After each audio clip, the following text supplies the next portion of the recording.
How you doing, Ed? I'm doing well. How are you doing?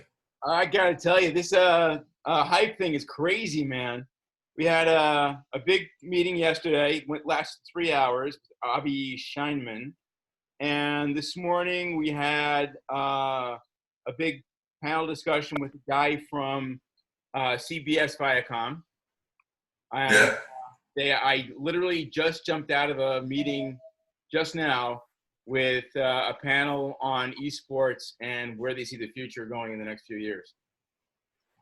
And it's incredible. They're Yeah. already in esports.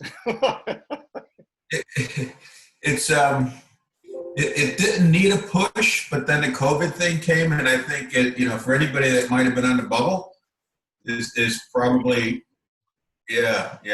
Well, It's I going went to out be and bought big. my Xbox during the COVID thing. Yeah, exactly right. Yeah. So, well, good. So, how things are continuing to progress with Hype? You staying? I think it's a great network. Even if you're an active competitor, in any of the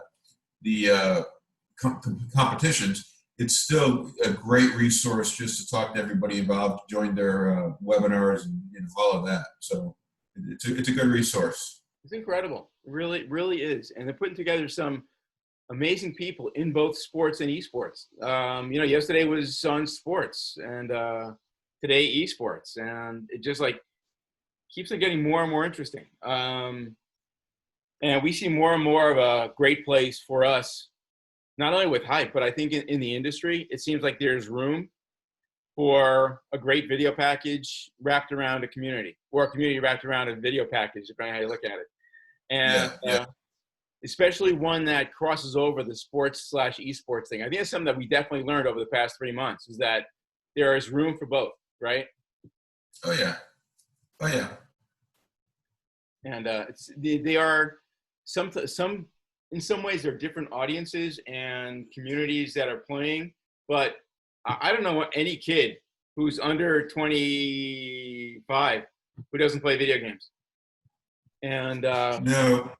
Well, yeah, even and that's the thing too with video games. It used to be thought that it was a teeners, the teens that's who play it. But they're finding out that, because I had a buddy that was the chief customer officer for Activision Blizzard, and they were talking about how it gets up into the 30s, and of course as kids grow up, they're now growing up with it. It's going to even enter to higher age groups than that. So it's well suited.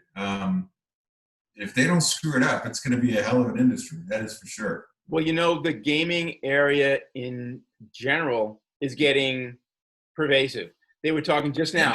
I hung up on them talking about how they just got approval by the WHO for video games that help to fight dementia and help memory problems as you get old and other things. So they're all of a sudden wrapping all this other stuff, all the medical benefits, to esports. So okay, so they're going to have to bring to differentiate it from just another video. They're going to have to differentiate it relative to the actual competition, and Yeah. right, they're going to have to wrap it in an actual game. That one might be a little tougher, I think, just because how do you retain somebody's attention? Like, you have to build up the whole competitive aspect of it. And if someone's going to it simply for information, it may be a little bit. We'll see how that works. But Well, it's not actually for information. It's actually gamification. It's playing a game that helps your memory and helps you stay alert.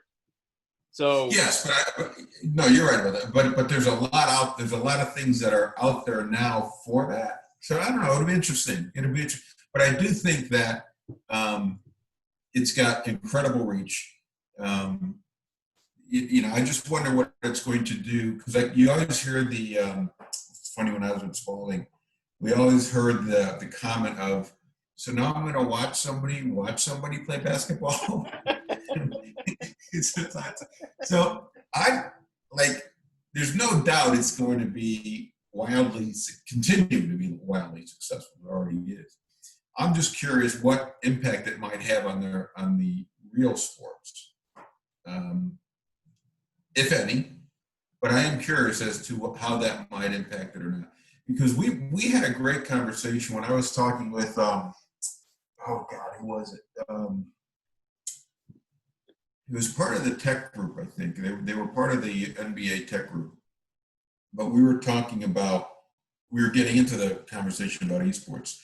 And they were sharing with us how the athletes themselves are becoming personalities.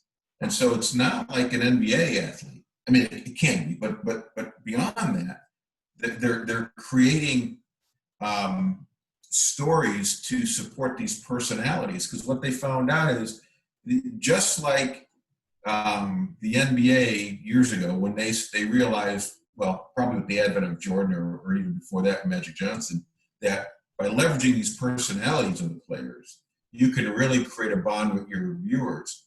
They started to find out that that was an opportunity with esports, because no one knows esports.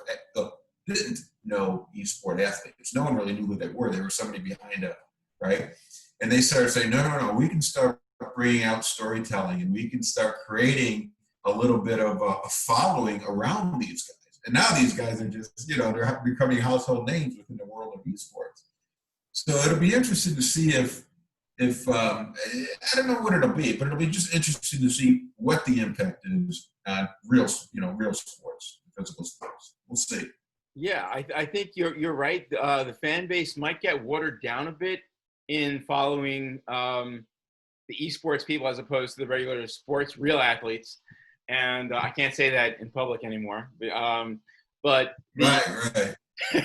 So, but I have to say, I've been playing video games. Well, I started playing video games 40 years ago. So for me, it's just like, my kids and I literally sat down almost every night, and one of them would be playing, or two of them would be playing video games, and the other kid and I would be cuddling behind him watching.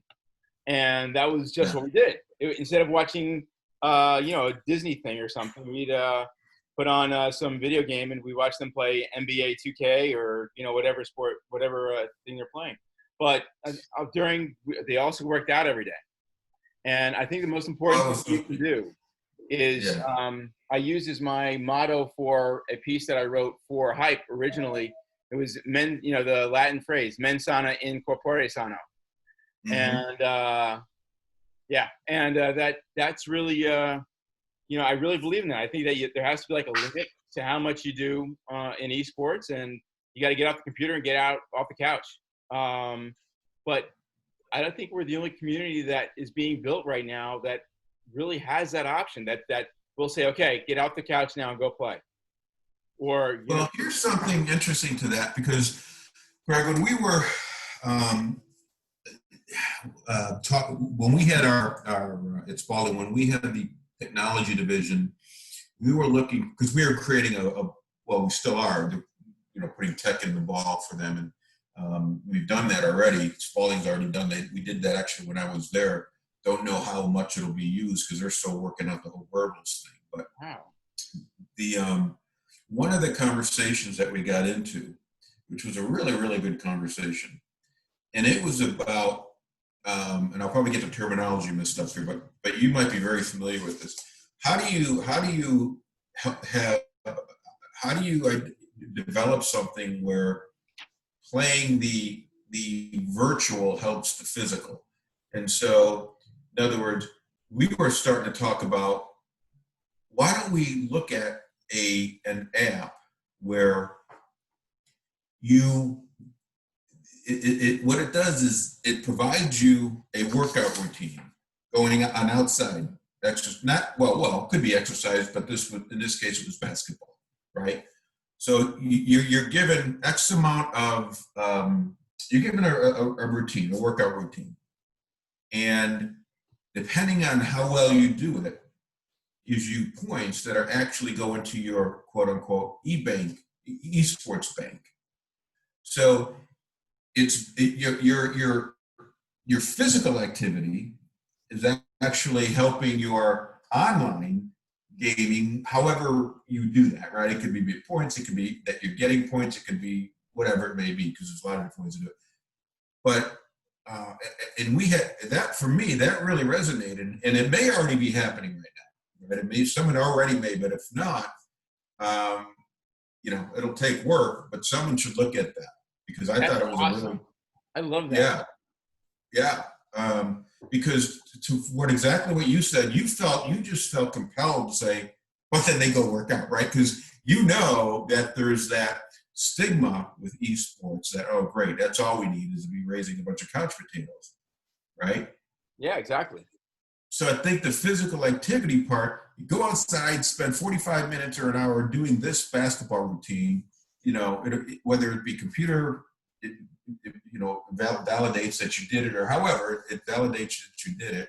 And then that helps somehow strengthen your profile or gives you some advantage or whatever on your virtual. I don't know if that's out there yet, I but haven't seen it.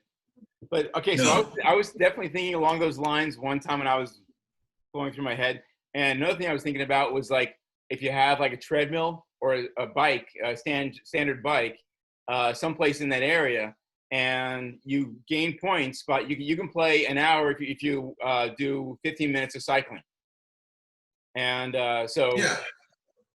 that way you don't have to be skills driven. It's more like you're working out, and that charges up your gaming time.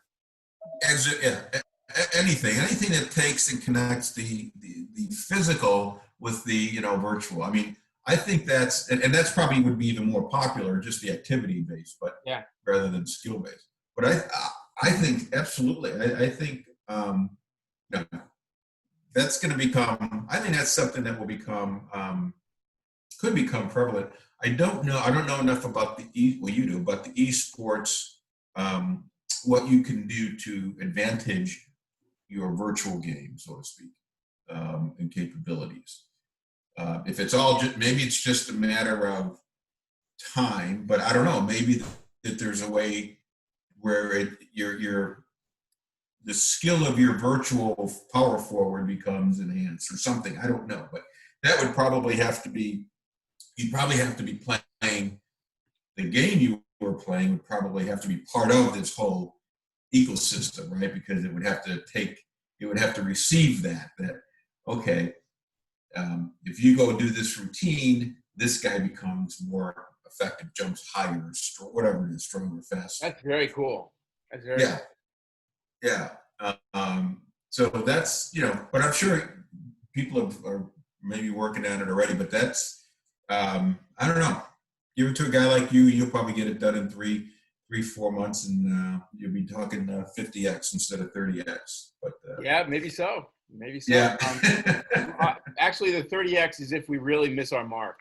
That's if we only have 3 million people on the site in 5 years, and so I'll be happy with 30x because that'll make my investors very, very happy. But it'll be sort of a fail. Yeah. Yeah, but it's probably if you I think that's aggressive, but I'm conservative generally speaking in terms of projections. But I think you're smart in saying here's my worst case scenario because look, COVID, right? Things are going to happen that are out of everybody's control, and the guys that don't assume them and plan for them, they're going to there's just no credibility there. So I think you're approaching it right.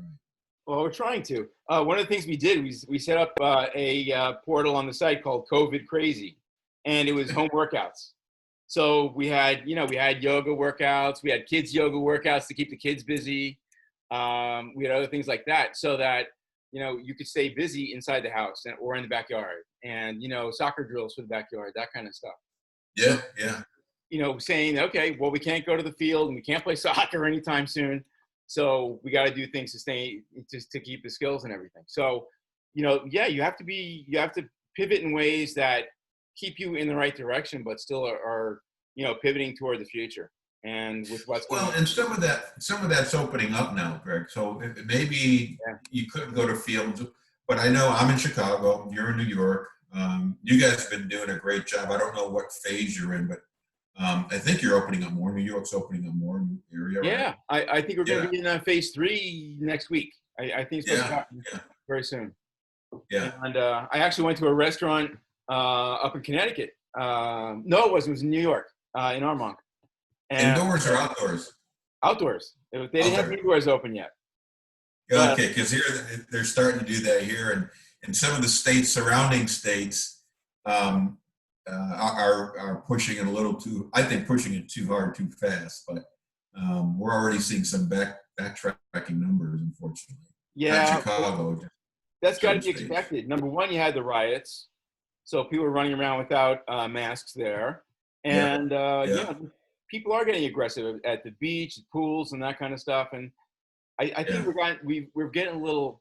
I'm not going to say casual about it, but I think we've come to the realization that it's a flu, and that people are going to get it, and that herd immunity thing they talk about is going to have to be what happens. And when they talked about flattening the curve, they weren't talking about like keeping people away from the cold. They were talking about trying to keeping it, I guess, make it more long in time. And they did that. They didn't have that big crunch they expected in like April and May, and now we're just spreading it out. yeah. But what's really a shame is that um, it's still going to take a few more months, I guess, until they get a vaccine for it. Yeah, it'll be 2021 before you get a vaccination. One Yeah, that they can, distribute to everybody. yeah. But I don't know Yeah. about you. I had it in January, and it was like part asthma, part flu or mono because it really wiped me out, and I lost my taste buds. But after about 2 weeks, it all came back, and I was fine. And but I noticed that I went on a squash court and I went to play, and I can last 2 hours. So I'm out there after the third or fourth point. I'm like having trouble inhaling. I'm like, oh my god, what the hell is that? And they didn't really know the symptoms yet back in January of what was going to happen. Yeah, no, yeah, right, that's So right. I didn't know. I didn't know what was going on. And then like a week later, they started announcing what was going on. And I'm like, oh my God, that's all my symptoms. And that was it. After 2 weeks, I was done. I have a friend who was like in bed for 40 days from the same thing. Well, that's the thing. It's, and I don't think there's any rhyme or reason because even healthy people like yourself have had it for 40 days or longer, been in the Yeah, hospital. There's no rhyme or reason, which is unfortunate. I don't think we're going to ever figure it out. I think the best hope is to get a freaking vaccine, and then eventually get back to normal. And I just people have to quit saying it's either or. It's either the economy or it's do these practices. No, you got to do both of because course, that's what allows you to do the other, right? I of mean, course. we can open up, but you got to be smart about it. Otherwise, we'll have to they'll want to shut down again. So it'll take time, but you're right. We're adapting. We always do. Of course. And I think what's neat is that we've had an experience now. We've gotten closer to our families. We spend more time For with good them. or bad. Right? Yes, domestic abuse is up. That's not good. Yeah. But as far as everything else goes, I mean, you can get close to your kids again. And as well, I think people are going to start working out of home. There's a lot more people saying, I'm going to remote work from now, and there's no reason to go in the office. Right. Well, And and so I that's going think, to be an. No, yeah, go ahead. I'm sorry. no, the same thing. I think it's going to be an interesting uh, uh, next couple months to see how many people decide to just stay home and work out of home. Yeah, I don't know where. I mean, there's going to be the one thing I'm certain of is there's going to be a greater percentage of people working from home on a permanent basis going forward. Yeah, But what I struggle with, and I think everybody does, because we really don't know, is going to be what's going to then become the norm. Will it be 10%? Will it be 30%? Will companies start looking at flex hours, true flex hours, flex days, more than they do now, just where it's heavy congestion traffic. And the reason why I kind of that kind of resonates with me is because one of the things that we're working on with the Nothing But Net Sports Technologies, the business that I'm part of, because we've added a social distancing tool to it. Actually, we've enlarged it to be more like a smart environment. How do you make your workspace smart? And part of that is we know there's going to always be, going forward, there's going to be a concern and possibly a need for something preventative relative to another COVID or a different COVID or whatever. right. But we also know that people are going to, because of what's happened, if things change, like I said, X% are working from home on an ongoing basis. How you how you space your office, how you utilize your office, how much of your building you need, all of that's going to start to change. Yeah. And when people start realizing that it has to change, they're probably also going to realize, well, you know what, the ability to change it ongoing, right, flex my office is going to be something I need to be able to do. So we look at that because we say your smart environment is going to be something that gives you the data and understanding of how, where, when your spaces are being used. So when you do want to flex, you have that information so you can make the smartest decisions possible. So for us, we're looking at that again. That's why it resonates with me, just because if we had a crystal ball and we could say, hey, here's what's going to happen, it's going to be you're not going to need 30% of your building. So you either repurpose some of that, or you look at other financial options for you, what it means to you, and so forth. But for me, that's why I keep looking for insights as to what they're doing. I mean, Google and Facebook, I think, said that their employees will work from home for the rest of the year. They've already told them that. Yeah. And and so we'll see. We'll see what ends up happening. I think it'll be good, whatever ends up happening. I think it'll be a good, for reasons you said. You get more time with family and so forth. But I think it's going to take a while for people to kind of figure things out. You said something at the beginning of that, what you were saying, that all of a sudden you would have shifts in an office. People don't have to be there 9 to 5. And for me, I could, except for meetings like, conversations and stuff, I can be working, I do work at, 5 in the morning to 10 in the morning, or I can work at night until 10 or 11. And, a lot of the programmers, they like doing that. They get into a zone, and I'm going to work 16 hours today. And because I'm in this zone where I'm doing this coding and I really have to be in that mode. Right. And you get there and then you want to stay there. It's a lot of people who are creatives like that do that. And I can see that, I'm going to work 3 days a week and I'm going to do 16 hours a day and knock it out and get where I got to get, in those 3 days. And it's a lot easier to do from home than going back and forth.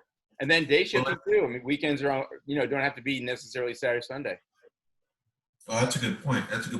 And I think that municipalities are going to start looking at it.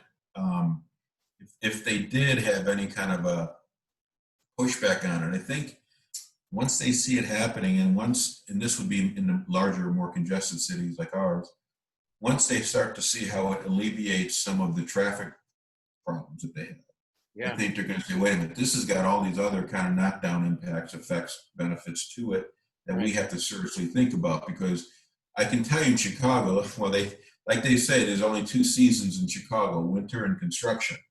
I mean, they spend so much money on construction. I mean, widening roads, building bridges, all of this stuff to accommodate what they perceive to be the growing need for more road space. So I think there'll be a lot of other knockdown effects and impacts from this that could save people money, taxpayers' money, or government's money, what have you. It'll be widespread impact. We'll see. I'm looking forward to seeing how it plays out. But me too. This is like a really after you get past the fear and the death and all that stuff, it's an interesting time.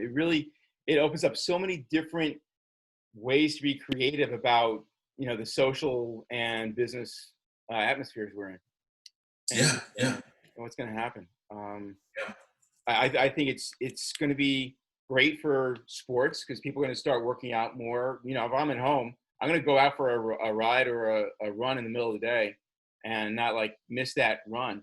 And, one of the things that we are really stressing here is that one of our missions in life as UB Sports is to help people get lighter and be in better shape in general, as a whole, throughout the United States. So if I can take a couple pounds off of the average weight of the American, I'm a success. Yeah, and that's the thing, and I read that, and I haven't read all the stuff that you had just sent me. I just scanned a couple of things, though, and I will tell you that message comes across loud and clear. But inherently, or on the surface, someone would read it and say, well, on one hand, and you know this, I'm not on one hand, you know, you're telling me to get online more, and the other hand, you're saying you want me to be healthy. So how are you guys making sure that you do that? Like, because ideally, from an investor perspective or from your perspective, you want people in front of that machine as much as possible. I mean, to Yeah, I be do. honest. Absolutely. But that kind of goes against, you know, so how do we effectively and credibly say both of those things simultaneously? Well, that we know that you're going to spend a certain amount of your time as somebody who cares about sports in general, as a fan.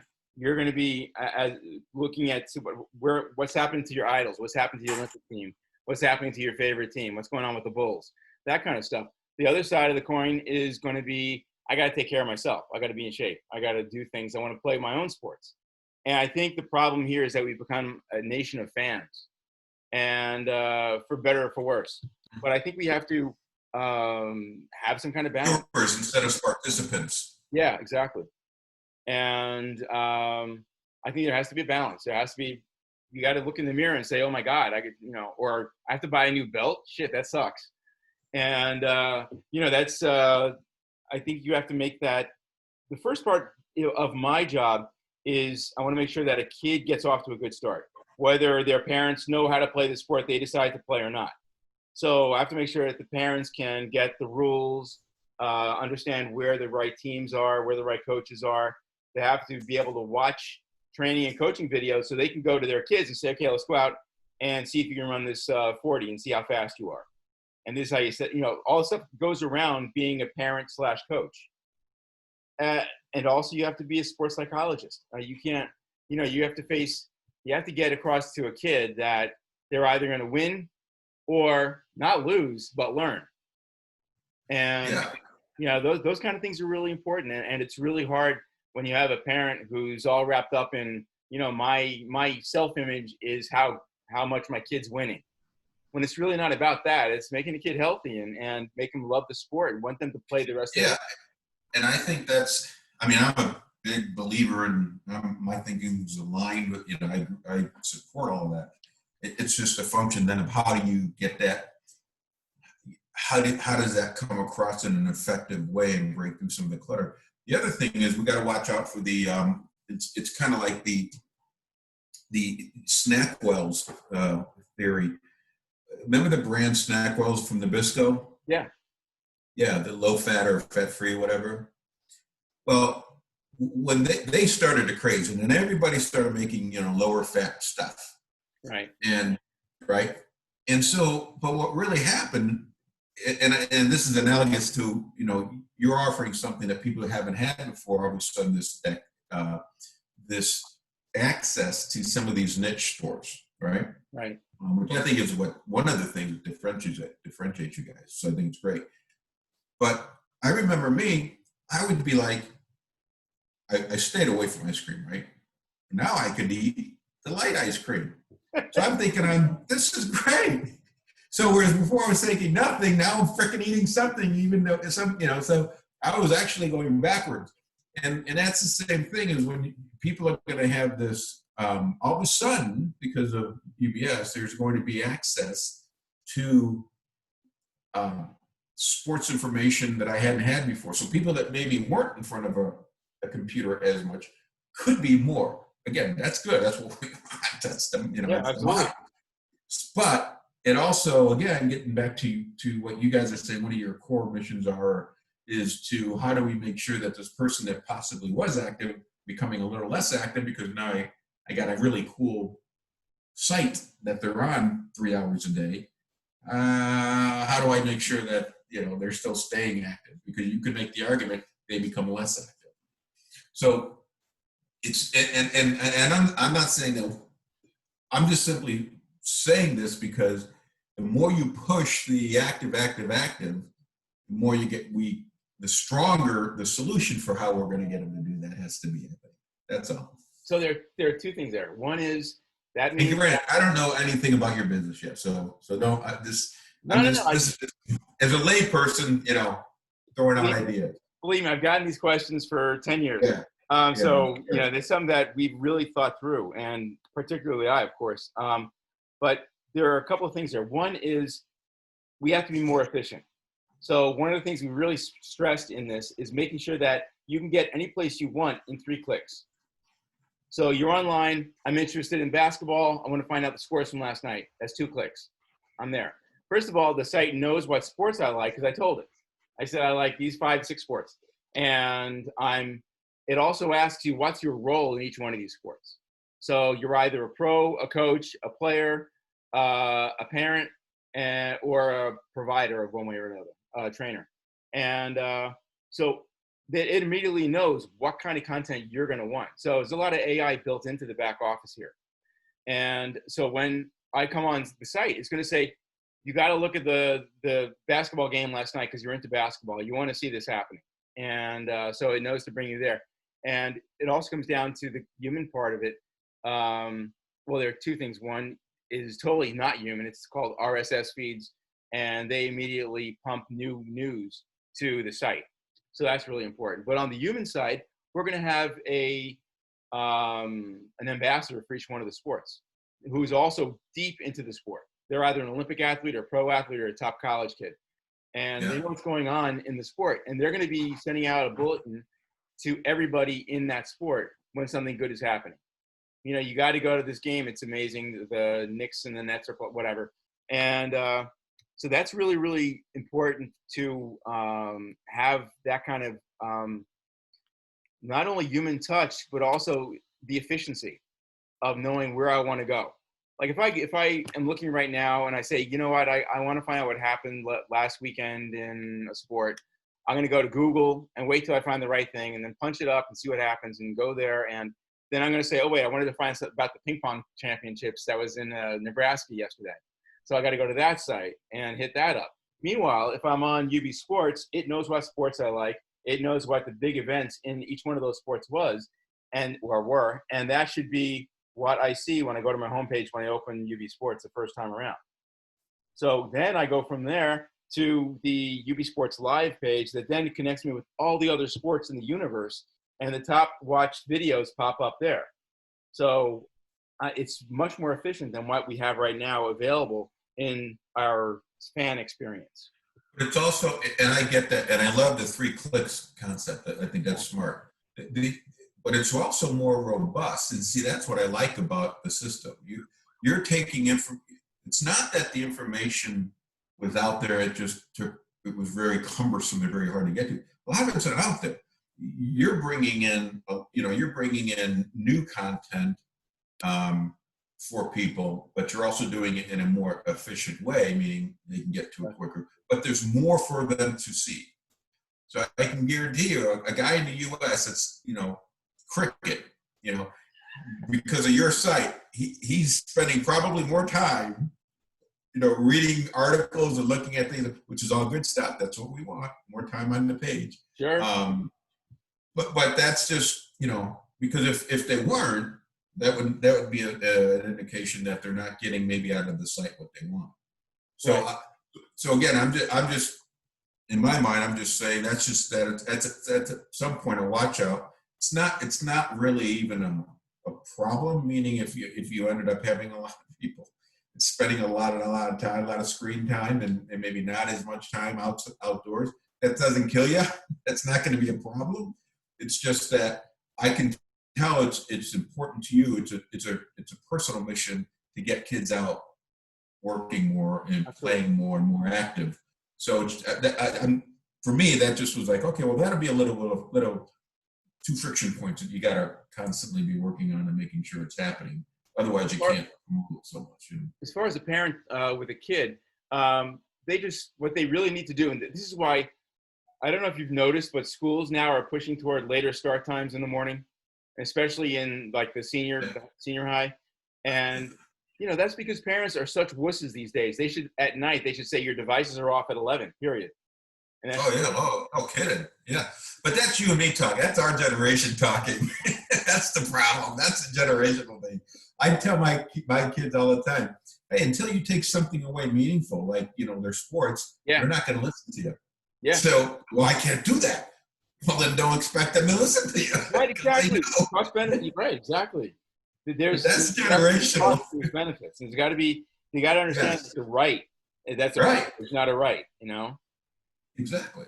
And that's something they don't do. So that gets me really pissed off when I hear parents saying, "Oh, they can't get up in the morning." I'm like, "Of course they can't get up, you idiot." So that's one. But two, there's something you can do on the site, and this has been one of my thoughts for a decade. What if every 20 minutes, half hour, something pops up in the middle of the screen and says, "Hey, did you do your workout today? Did you go out and walk today?" Ah, I like that. And that could be your segue into the virtual and physical, connecting it and helping Exactly. each other. Or yeah, no, Exactly. that's a good idea actually. And that would be something where um, that would be a courageous decision actually, because It would be. that's like we were saying, what you want to be able to do is go to investors and say, hey, I've got the most minutes watched per, minutes per page watched than anybody. But in reality, you're being very responsible and saying, well, no, we have to do this because this is our mission as well. It's a good idea. I like it. I think it makes a lot of sense. And I think it'll go over well with both the parents and the kids. Kids actually do want to go out and work out and play and stuff. I mean, they don't really, there's a part of each kid that wants to go out and play, and they want to go and have fun. And the problem is that, first of all, you can't go out and play a team sport. You can't go out and find 21 other kids and go play football. So you have to find, you have to go and do other things. And back when we were kids, we jumped on a bike and hung out as a group and went spinning around the street on bikes. And that was all well and good. The parents loved the time alone and kicked the kids out.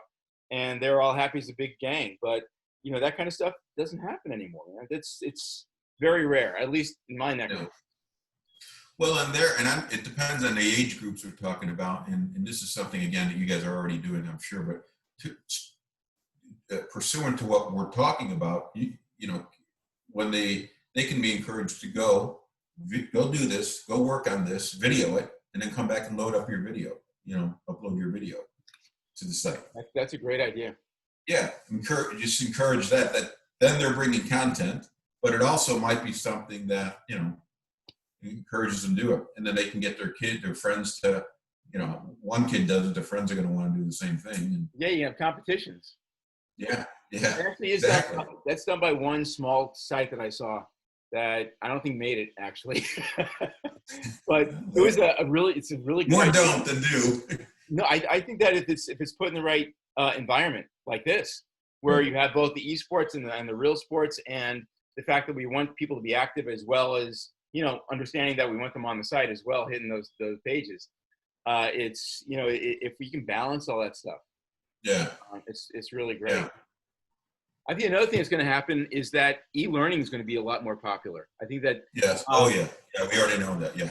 Right. In fact, an ad just popped up on LinkedIn. It says, complete your MS in management online from Fordham, from the Gabelli School, online, 100% online. And I think high schools too. I always thought that, the teachers unions are basically running this part of it, where they want to have an actual teacher sitting in front of the kids with the core of the program, the core of the learning.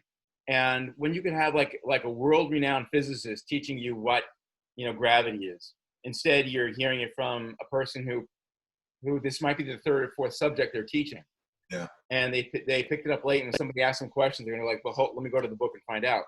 If I have, if the in the room teacher was there really to answer the questions, they could be a lot more precise and concise with what their job is. Yeah. There's a room there. There is. My one son-in-law is a district superintendent, and they're constantly trying to figure out what's going to be the balance now. What does it need to be? The big pushback that they get, or that they try to make sure that they address, is the lack then of socialization. Yeah, exactly. Because they're trying to look at, well, what could be the social impact of that longer term with this age group or what have you. And it should be addressed. They should think about that. But I do think that e-learning is going to inevitably, especially at the more senior grades, is going to become more predominant. An interesting thing they're doing at my local school is they're they say, okay, at home you're going to spend 10 minutes going through today's lesson, but then you have to go online for another 10 minutes and watch what's going to happen for tomorrow's lesson. And the kids are required to have watched that video or whatever. So they walk in semi-prepared for what they're going to learn the next day. Mhm. And that's pretty cool. So, there's already this melding happening, and it makes a lot of sense. Yeah, yeah, absolutely.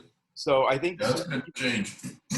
yeah, I think the same thing we said actually for sports. If we're, kids learning a new sport and the coach says, okay, you have to go home and watch how you do certain things and practice in your backyard. Come in tomorrow. We'll go through the full, skills and drills on how you do it. Yeah. So there's room for that too. There's got to be. I think this COVID thing has really helped us understand that there's room for online and a room for real world, and it's much. It's pushed us. It's pushed us into it, Yeah, whether we like it or not. yeah. Yeah. And the fact that sports are starting now they're talking about starting sometime over the summer, but they don't know if they're going to be able to play football in September, and it's it's nerve wracking, and you have a lot of parents who are, especially the younger parents, they're scared of COVID, about letting their kids back out and playing.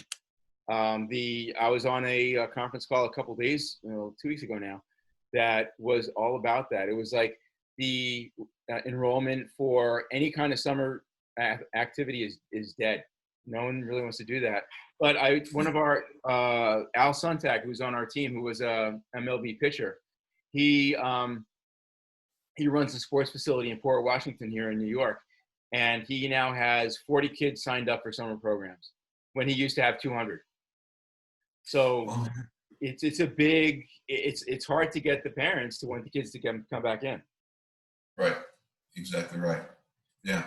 So I think the default to that's going to be kids doing more at home, online, and all that, which is fine. You can't get away from that. You want that, but that gives you that, again, if you can make yours have that flavor of educational, or that flavor of still promoting outdoor activity, athleticism, whatever it may be. I think it's a responsible way to do it, and I think you're going to have less pushback from parents who are going to be, at some point when things get opened up again, they'll want their kids outside all the time and everything like that. But it also might be cool. Another thing I was thinking about was setting it up so that every 15 or 20 minutes, if a kid's playing a sport and it's that season, let's say it's basketball season, you pop up a skills and drills video that pops up out of the blue. All of a sudden it pops up and says, hey, watch the skills and drills video. They're going to watch the video and they're going to say, you know what, I should go out and try that and see what happens. Yeah. There's so many ways you can sort of like niggle at them without really turning off the site for them. I don't want to do that. If they don't, we can manipulate them without them knowing it. Yeah, exactly. Yeah, entice them to do it instead of like forcing them to do it. Yeah. But there are ways, and that just is, the more we get them to interact, obviously, then the bigger the bond in repetitiveness and revisiting and all that. So again, I said it from the very beginning. I like what you're doing. I like the niche aspect of it. I think you're doing it in a pretty smart way, having roughly 80 or 100 whatever people providing you to content experts out there, sport experts out there in your network. I think that's efficient, because otherwise it gets costly. But yeah, no, I think it's great. I think the timing is good. So we'll see what happens. We'll see what happens. Yeah, the question was asked. You have a total of 100 sports. How are you going to do that? You can't be doing everything all at once. And what's great is that we have seasonality, and even more so because of COVID, it's not going to be all sports all of a sudden coming out on September 1st. It's going to be, some sports are more interesting to the parents to bring their kids back out to. Tennis, for example, you're across the net from each other. Whereas squash, you're on the same court with each other. That's going to be a little bit harder. I think also they have to, there are a couple of things around that the parents are going to be concerned about. And one of the ways to solve it is to make sure that the kids, well, obviously when we have vaccines, they'll solve the problem. But two, if someone has proven that they have antibodies, at least they know that they have, that they're relatively safe as opposed to someone who doesn't have the antibodies. And so if you have a certificate like they did in Sweden, where if you have had it and you get a certificate or something like that that says you've had it, you're safer, you can go more places and they're not worried about you walking in without a mask. So I think there are things that are going to have to change, and I think that you're right. We're in a really unique opportunity here because we're just starting to launch in September, and we're going to be right at that cusp where everybody's coming back out and starting to play and starting to feel their way back in. And if we're the ones telling them, it's okay, this is how you do this and that, and how you stay safe, and what our instruction is going to be is a lot different from what it would have been last year. That's for sure. Well, that just shows that you responded as necessary. So, do you worry about getting back to the seasonality though? Do you worry about and this has been developing now for a couple of years, if not longer, about the specialization aspect of sports? Nowadays, kids where they used to be in multiple sports at a younger age, they're kind of being forced to pick one and then go year round to camps and all of these different things, these training camps. Does that put any pressure on you to have adequate year-round information and activity on a sport, on basketball or whatever, or is it not that significant yet? Okay, so it's interesting. A lot of the sports that are played during the winter are really summer Olympic sports. For example, fencing. Fencing is a winter sport. Basketball is a winter sport. But they're not played in the Winter Olympics. They're played in the Summer Olympics. So, right. So there is some year-round competition and activity all in those sports. Because when it's not organized, they're in camps. Yeah. So it's year-round, right? It is. So, but you're right. There has to be a lot of balance. And one of the things that in our parents portal is, as we're building that, is to have complementary sports that they're playing that help the athlete with other parts of their physicality. They might be doing something that's very good for their shoulders, but not good for their legs. I mean, there are so many guys who are walking around, they're bodybuilders, and they have these big, massive muscles up here, and they have little sticks for legs. Chicken legs. Yeah, exactly. So, there's got to be some kind of balance, and there should, with kids in particular, you can't just have a kid be an endurance runner. You have to make sure that they're doing some strength training as well. And you'll see the great coaches will do that. They'll say, great, okay, you're going out and running today. You guys are in the track meet this weekend, but it's Tuesday. I want to see you guys doing upper body lifts in the gym. Yeah, well, and but that just gets back to the point about there could be, and you'll figure this all out as you launch and everything starts happening. But there could be less seasonality as you suspect, and then that puts a little bit more demand on having, in essence, 100 sports going year round. I'm exaggerating, but you know what I'm saying. No, definitely.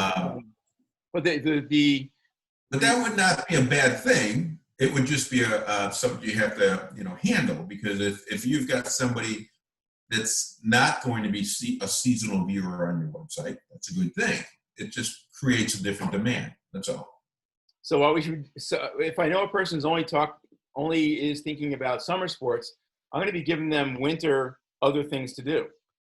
Like I'll be talking a lot more about cross training and about doing that kind of stuff, because they've already said they're not really interested in summer sports.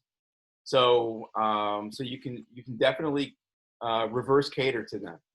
Mm-hmm. You're giving them something that they're not used to seeing. Again, the ability to outreach is phenomenal. I can send out texts or emails to these people and sort of tickle them. Hey, you only play summer sports.